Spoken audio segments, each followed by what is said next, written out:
അസ്സലാമു അലൈക്കും വറഹ്മത്തുള്ളാഹി വബറകാതുഹു.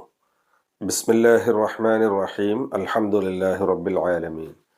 വസ്സലാത്തു വസ്സലാമു അലാ അഷ്റഫിൽ മഖ്ലൂഖീൻ വഅലാ ആലിഹി വസഹ്ബിഹി അൽ ഫായിസീൻ. അമ്മാ ബഅദ്. വിസ്ഡം ഹദീസ് ക്ലാസ് 2992.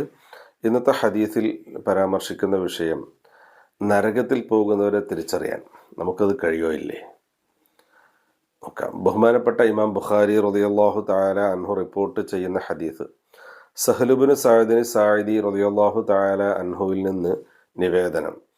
അവിടുന്ന് പറഞ്ഞു, നളറൻ നബിയു സല്ലല്ലാഹു അലൈഹി വസല്ലം ഇലാ റജുലിൻ. നബി സല്ലല്ലാഹു അലൈഹി വസല്ലമ തങ്ങൾ ഒരാളിലേക്ക് നോക്കി. എന്നിട്ട് യുഖാത്തിലുൽ മുശ്രിക്കീൻ, അദ്ദേഹം മുശ്രിക്കീങ്ങളോട് പോരാടുകയാണ്, യുദ്ധം ചെയ്യുകയാണ്. ഒരു യുദ്ധവേളയിൽ പൊരിഞ്ഞ പോരാട്ടം നടത്തുന്ന ഒരു യോദ്ധാവ്, ഒരു മനുഷ്യൻ. ആ ഒരു മുസ്ലിമായ മനുഷ്യനെ നോക്കിയിട്ട് വക്കാനമിൻ ആളമിൽ മുസ്ലിമീന അൻഹും, ജനങ്ങളിൽ കൂടുതൽ മുസ്ലിംകളുടെ കൂട്ടത്തിൽ മറ്റൊന്നിൻ്റെ ആവശ്യമില്ലാത്ത രൂപത്തിൽ അദ്ദേഹം ഐശ്വര്യവാനായിരുന്നു. എന്ന് പറഞ്ഞാൽ എല്ലാ കാര്യങ്ങളും സ്വയം ചെയ്യാൻ കെൽപ്പുള്ള, കരുത്തും തൻ്റെ ഇടവും എല്ലാ ശേഷിയും ഉള്ള ഒരു വ്യക്തിത്വം. ഇദ്ദേഹത്തെ ആണ് നബി തങ്ങൾ നോക്കിയിട്ട് ഫഖാൽ, അവിടുന്ന് പറഞ്ഞു, മൻ അഹബ്ബ അൻ യൻദുറ ഇലാ റജുലിൻ മിൻ അഹ്ലിന്നാർ ഫൽയൻദുർ ഇലാ ഹാദാ. നരകാവകാശികളിൽപ്പെട്ട ഒരാളെ കാണണമെന്ന് ആഗ്രഹം ഉണ്ടെങ്കിൽ ഇയാളിലേക്ക് നോക്കിക്കോളൂ എന്ന് പറഞ്ഞു. അദ്ദേഹം ഇസ്ലാമിന് വേണ്ടിയിട്ട് പോരാടിക്കൊണ്ടിരിക്കുകയാണ്, മുസ്ലിങ്ങൾക്ക് വേണ്ടി യുദ്ധം ചെയ്തുകൊണ്ടിരിക്കുകയാണ്. ആ വ്യക്തിയെ ചൂണ്ടിയിട്ട് റസൂലുള്ളാഹി പറയാൻ, നരകാവകാശികളിൽപ്പെട്ട ഒരാളെ കാണണമെന്നുണ്ടെങ്കിൽ അയാളെ നോക്കൂ എന്ന് പറഞ്ഞു. ഫത്തബിയഹു റജുലുൻ. ഇത് കേട്ടപ്പോൾ ആദ്യം എല്ലാവർക്കും ഒരു അമ്പരപ്പായിരുന്നു. പക്ഷെ റസൂലുള്ളാഹി പറഞ്ഞതിൽ എന്തോ കാര്യം ഉണ്ടാകുമെന്ന് മനസ്സിലാക്കിയിട്ട് ഒരാൾ, ഫത്തബിയഹു റജുലുൻ, ഒരാൾ അയാളെ പിന്തുടർന്നു. എന്താണ് ഇദ്ദേഹത്തെക്കുറിച്ച് റസൂലുള്ളാഹി ഇങ്ങനെ പറയാൻ കാരണം എന്ന് അറിയണമല്ലോ. അദ്ദേഹത്തെപ്പറ്റി അദ്ദേഹം പോകുന്ന വഴിക്കൂടെ ഒക്കെ മെല്ലെ ഇങ്ങനെ പോയി നോക്കി. പിന്നാലെ ഫലം യസൽ അലാ ദാലിക ഹത്താ ജുരിഹ. അങ്ങനെ പോയിക്കൊണ്ടിരിക്കുക, അദ്ദേഹം യുദ്ധം ചെയ്ത് ഇങ്ങനെ മുന്നോട്ട് പോയിക്കൊണ്ടിരിക്കുകയാണ്. പെട്ടെന്ന് അദ്ദേഹം മുറിവേറ്റു. എതിരാളിയിൽ നിന്ന് വെട്ടോ മറ്റോ ഏറ്റ് ഒരു മുറിവ് സംഭവിച്ചു. ആ മുറിവേറ്റപ്പോൾ അത് കുറച്ച് കൂടുതൽ സഹിക്കാൻ കഴിയാത്ത അത്രയും വേദനയുള്ള വലിയ മുറിവായിരുന്നു. അപ്പം അദ്ദേഹം ക്ഷമിക്കുന്നതിന് പകരം ഫസ്തായ് ജലൽ മൗത്ത, മരണത്തെ അദ്ദേഹം ഉളരി ചോദിച്ചു, അഥവാ സ്പീഡാക്കി. പെട്ടെന്ന് അദ്ദേഹം മരിക്കാൻ തയ്യാറായി. എന്ന് പറഞ്ഞാൽ അദ്ദേഹം സ്വയം ആത്മഹത്യ ചെയ്തു. പെട്ടെന്ന് അദ്ദേഹം തന്നെ സ്വയം മരിക്കാൻ തീരുമാനിച്ചു, വേദന സഹിക്കാൻ പറ്റാത്തതുകൊണ്ട്. എന്താ ചെയ്തത്? ഫഖാലബി ദുബാബത്തി സൈഫിഹി. അദ്ദേഹം ചെയ്തത്, അദ്ദേഹത്തിൻ്റെ വാൾത്തലം ഉണ്ടല്ലോ, അതെടുത്തിട്ട് ഫവളഅഹു ബൈന സദിയൈഹി, രണ്ട് സദീൻ്റെ ഇടയിൽ, ഈ നെഞ്ചിൻ്റെ ഈ ഭാഗത്ത്, രണ്ട് പുറകൾക്കിടയിൽ അത് വെച്ചു. അഥവാ വാളിൻ്റെ പിടിക്കുന്ന ഭാഗം താഴെ കുത്തിവെച്ച് അതിൻ്റെ മൂർച്ചയുള്ള ഭാഗം നെഞ്ചിലേക്ക് വെച്ചിട്ട് അദ്ദേഹം ശരിക്കും അതിലേക്ക് കണ്ടു. ഫതഹാമല അലൈഹി ഹത്താ ഖറജ മിൻ ബൈനി കത്തിഫൈഹി. അതിൻ്റെ മേലോട്ട് അമർന്നു. വാളിങ്ങനെ വെച്ചിട്ട് അതിലേക്ക് അമർന്നു കിടന്നു. എന്നിട്ട് ആ വാൾ ഉള്ളിലേക്ക് കയറി പുറത്തുകൂടെ ഇങ്ങോട്ട് പുറത്തേക്ക് വന്നു, ശരിക്കും അമർന്നു. അങ്ങനെ അദ്ദേഹം ആത്മഹത്യ ചെയ്തു. അപ്പം ഈ പോയ വ്യക്തിക്ക് മനസ്സിലായി റസൂലുള്ളാഹി പറഞ്ഞ അത്ര കറക്റ്റാണ്, അതങ്ങനെ തന്നെ പോയി റസൂലുള്ളാഹിയോട് പറയുകയും ചെയ്തു അദ്ദേഹം. അതാണ്. അപ്പോൾ റസൂലുള്ളാഹി പറയണം, ഫഖാലൻ നബി സല്ലല്ലാഹു അലൈഹി വസല്ലം. അപ്പോൾ നബി സല്ലല്ലാഹു അലൈഹി വസല്ലം തങ്ങൾ പറഞ്ഞു, ഇന്നൽ അബ്ദ ലയഅമലു ഫീമാ യറന്നാസു അമല അഹ്ലിൽ ജന്ന. നിശ്ചയം ഒരു അടിമ ജനങ്ങളുടെ ദൃഷ്ടിയിൽ അയാൾ സ്വർഗാവകാശികളുടെ അമലുകളെല്ലാം ചെയ്യുന്നുണ്ടാവും.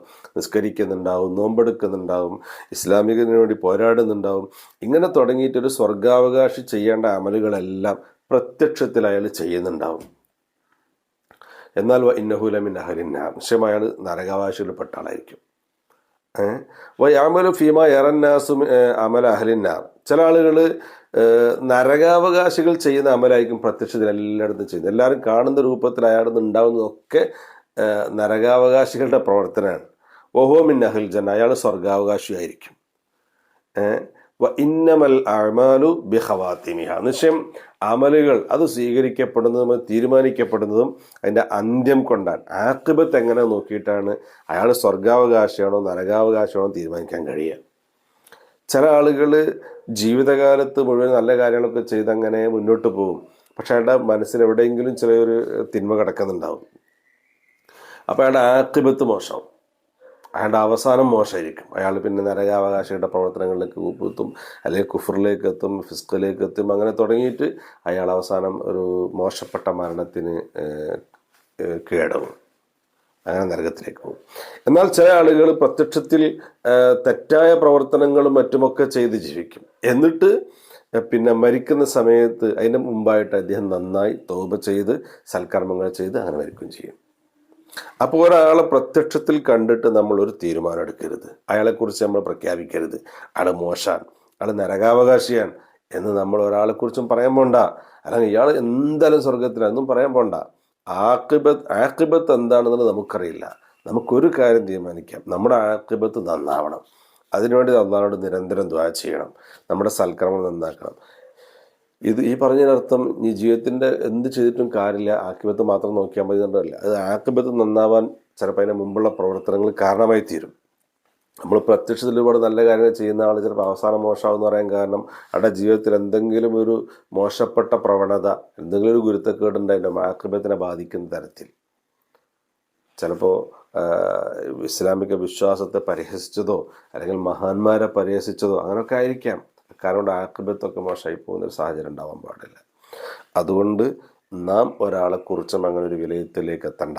നമ്മുടെ ആഖിബത്ത് നന്നാകാൻ വേണ്ടി നമ്മൾ ശ്രദ്ധിക്കുക, അവസാനം നന്നായിട്ട് മരിക്കാൻ കഴിയണം. അല്ലാഹു തആല നമ്മുടെ എല്ലാവരുടെയും ആഖിബത്ത് നന്നാക്കി തരട്ടെ.